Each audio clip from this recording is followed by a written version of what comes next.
It was a cold Wednesday morning when Alisha Parker arrived at the gates of the Hawthorne estate.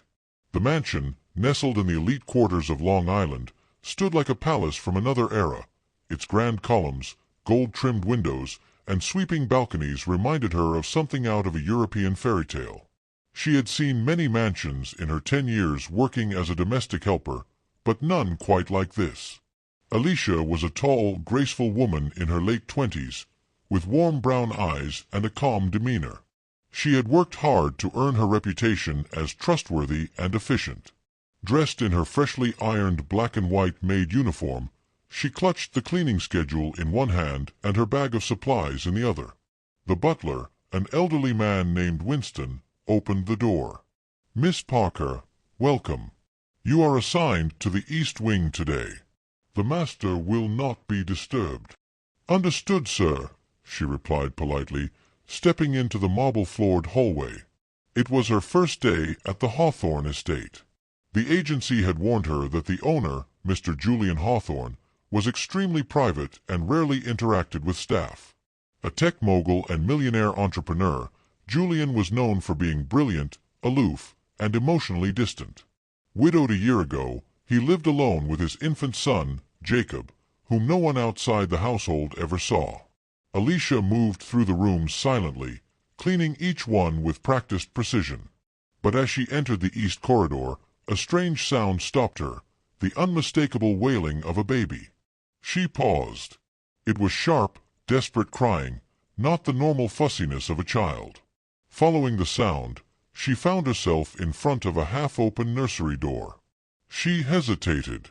"The master will not be disturbed," she reminded herself. But the crying was unbearable. She peeked inside. There, in an expensive white crib, lay a baby boy, red-faced and screaming. Toys were scattered across the floor, and a bottle lay untouched nearby. The nanny was nowhere in sight. Without thinking, Alisha stepped inside. She reached for the baby, gently lifting him into her arms. "Sure, it's okay," she whispered, rocking him gently. Her hands moved instinctively, her voice soft and motherly. To her surprise, the baby began to calm. His cries turned into whimpers. Then, he looked up at her with tear-filled blue eyes and slowly drifted off to sleep against her shoulder. "Jacob," she whispered, reading the name stitched on his blanket. She sat in a nearby rocking chair, holding him as if he were her own. Minutes passed. Then footsteps echoed outside the door. Julian Hawthorne appeared. Dressed in a tailored black suit, his expression was unreadable. He stopped in the doorway, eyes locked on the scene in front of him, a maid, rocking his son, who had finally stopped crying. For a moment, silence hung thick in the room.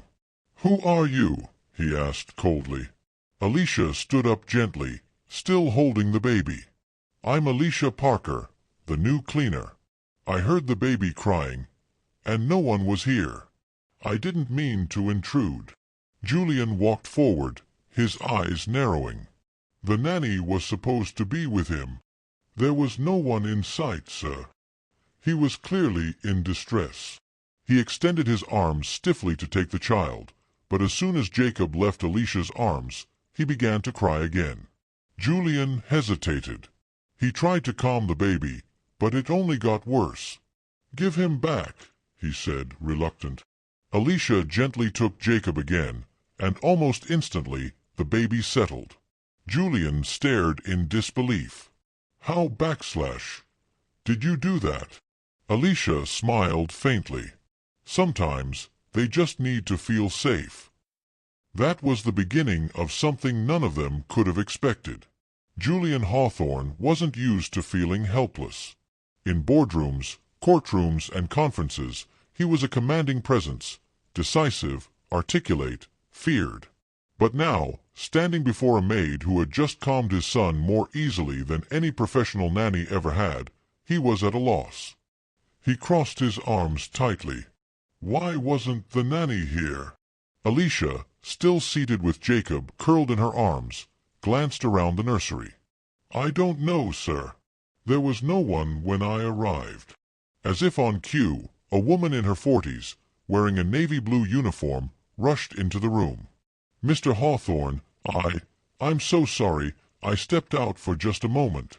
Julian's expression turned to steel. "A moment too long. You're dismissed for the day." The nanny paled, but didn't argue. She exited silently, casting a wary glance at Alisha as she went. Julian turned back to the maid. "Put him down. You're not responsible for him." "Of course," Alisha replied, gently laying the now sleeping Jacob back into his crib. She adjusted the blanket, then stepped back. "If there's nothing else, sir, I'll return to my cleaning." But Julian didn't leave. He watched his son for a long moment, as if seeing him properly for the first time. "He cries like that every day?" he asked quietly. Alisha hesitated. "I wouldn't know. Today was my first day. But I imagine he misses his mother." Julian nodded slowly, eyes distant. Alisha gathered her cleaning supplies and moved toward the door. As she left, Julian spoke again. "Miss Parker, thank you." She paused. "You're welcome, Mr. Hawthorne." The next morning, Alisha returned to the estate. To her surprise, Winston informed her she had been reassigned. "You'll be tending to Master Jacob's quarters directly for the week." Mr. Hawthorne's request. Alisha was stunned. "But I'm not a nanny." "Apparently, you're the only one who can get the boy to sleep."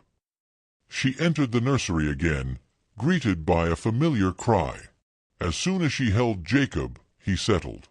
She whispered softly to him, sang a lullaby her grandmother had once sung to her, and once again he fell asleep. Julian appeared in the doorway, dressed more casually this time, sleeves rolled up, no tie. "I watched the security footage last night," he said.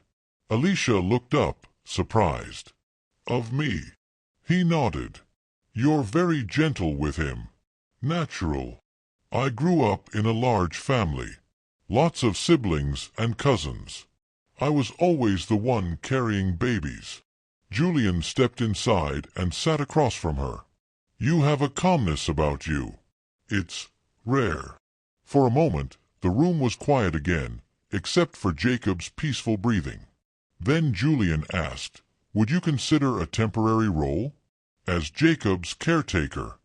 Alisha blinked. "Sir, I don't have professional nanny training." "But you have something better, connection." She thought for a moment. Her current cleaning job was stable, but this offer, however unexpected, was different. "All right. I'll try. For Jacob's sake." Julian gave a small, genuine smile. "Thank you." Over the following weeks, Alisha Parker's presence in the Hawthorne estate became more than just a routine. It became essential. Jacob, now used to her voice, her touch, her scent, would reach for her the moment he saw her. Julian Hawthorne, once distant and detached, began to observe from a distance, then gradually inched closer with every passing day. Alisha maintained professionalism, but even she couldn't ignore the subtle changes. The once cold, marble halls of the mansion started to feel a little warmer, not in temperature, but in spirit. The nursery was no longer a sterile, silent place. It rang with soft lullabies, baby giggles, and quiet conversations. Julian found himself in the nursery more often than not. He started by asking questions. How much should he be eating at this age? Should we start introducing soft foods? How often should he nap? Alisha, always composed, answered him patiently. She brought in books, consulted friends who were young mothers, and carefully tailored Jacob's routine. "You make this look easy," Julian said one afternoon, watching her feed Jacob with a small silver spoon. Alisha smiled, brushing mashed banana from the baby's chin. "It's not easy, but love makes things lighter." He studied her. "You love him." Alisha didn't flinch. Every child deserves love. Julian sat beside her, elbows on his knees. "He used to cry all night. I thought it was just grief. Maybe he sensed I wasn't there for him." Children sense more than we think, she said softly. They absorb what we feel, even before they understand words. He ran a hand through his hair. After Emily, his mother, passed, I shut everything down. Work was the only thing that made sense. Alisha nodded. Sometimes survival disguises itself as work. That night, as she prepared to leave, Winston approached her.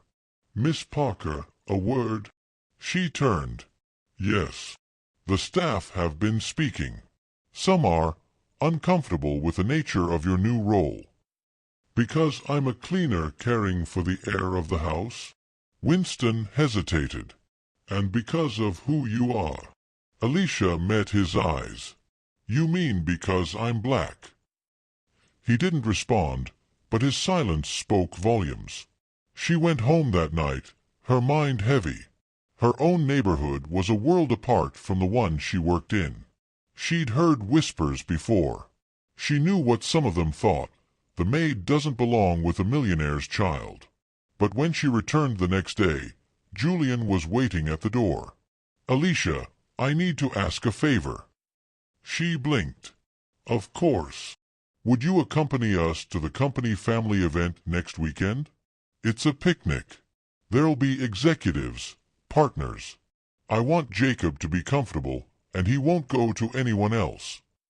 She hesitated. Are you sure that's a good idea? Me. Attending as part of the family. You're the only one he trusts. That makes you part of the family in every way that matters. She looked at him, surprised. Julian, this could stir things. He met her eyes. Let it. The company picnic took place on the sprawling lawns of a private estate. White tents dotted the grass, children played games, and chefs grilled gourmet burgers under the June sun. Alisha wore a modest lavender dress, her hair pinned up in soft curls. She held Jacob on her hip, his tiny arms around her neck. Julian stood beside them, his presence commanding in a casual linen shirt and tailored slacks. Eyes followed them. Whispers started. Board members nudged one another. But Julian didn't flinch. Ignore them, he whispered. Alisha nodded. But inside, she was tense. A woman approached, tall, blonde, with an expensive smile. Julian, it's so good to see you. And who is this beautiful young woman? Your new nanny. Alisha extended a polite hand. Alisha Parker, Jacob's caretaker. The woman took her hand but looked confused. How lovely. Julian spoke firmly. Alisha saved my son. She's more than a caretaker. The woman blinked, clearly startled. Later, as they sat on a picnic blanket under a tree, Jacob nestled between them. Alisha looked over. Why are you doing this? Really? Julian looked at her. Because I want Jacob to grow up in a world where he knows love has no labels. And because you're the first person to make this house feel like home again. Tears welled in her eyes. She looked away. Jacob reached for her, giggling. Julian placed his hand gently over hers. Alisha, what if I told you I don't want this to be temporary? Alisha stood still, Julian's words echoing in her ears. Asterisk, what if I told you I don't want this to be temporary?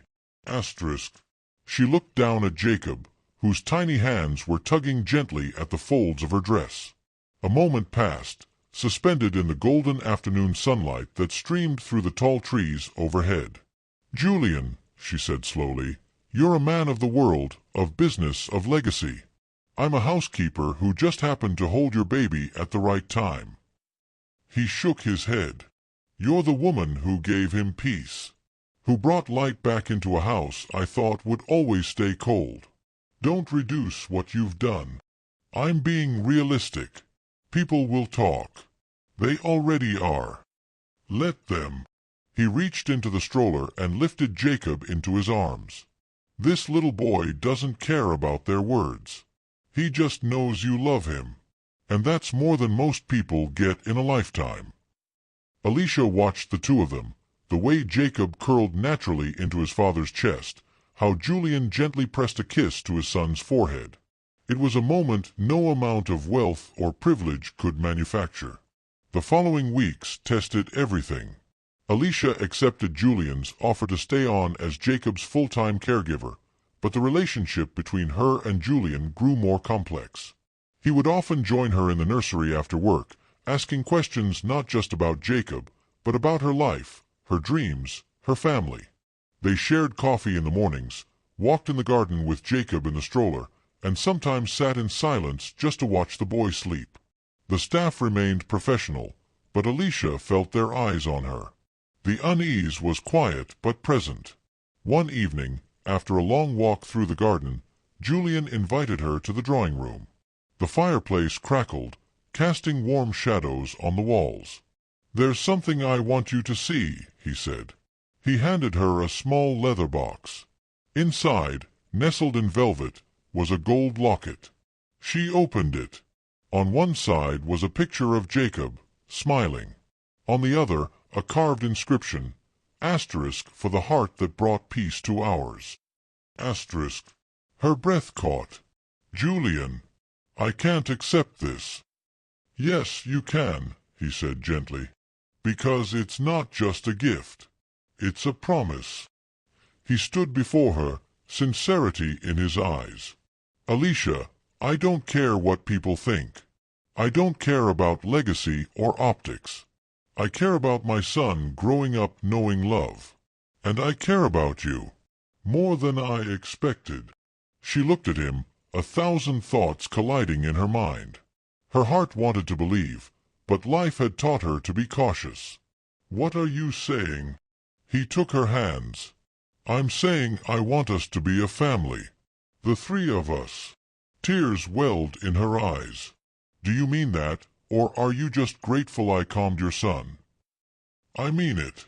I've watched you give him more than I knew how to. You taught me how to be a father. You taught me how to feel again."